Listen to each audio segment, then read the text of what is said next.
Hi class, welcome to week 5, part 5 of our Little Red Riding Hood unit.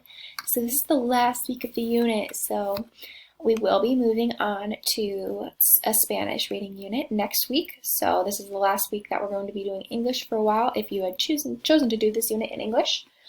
So we are going to work on part 5. So we're going to go to classwork as always. Oops. And we're going to scroll down to Little Red Riding Hood English. So we're going to click on Final Flipgrid, Little Red Riding Hood Part 5. So let's see what it says. So it says, go to this Flipgrid and find Final Little Red Riding Hood. So this website should bring you right to that spot.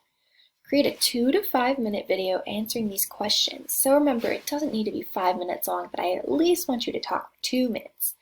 So first, you're going to talk about the story that you like the best out of all the stories that you read and researched. You could have found this story on your own through the research. You could have found this story from one of your classmates that talked about it last week. However you found it, all it has to be is a Little Red Riding Hood story. So you're going to tell me what that story is and why you liked it. Now you're going to talk about how that favorite story is different from the other ones that you read and why the one you picked is better or best. So you're going to say, maybe you picked Pretty Salma, and you're going to say, I liked Pretty Salma the best because it was a different culture that I didn't know about.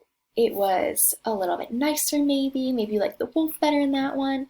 And you're going to say, you know what, it was different than the American version that I knew because of the food in the basket or the reason she was visiting her grandma or anything like that.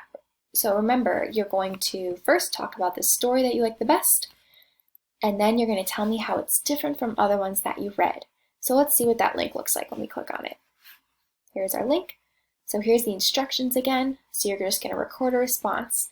You do not need to respond to other classmates' videos. You can watch their videos, you can respond if you think they had really good ideas, but you are not required to respond. If you guys have any questions, remember, you can email me and get those answered.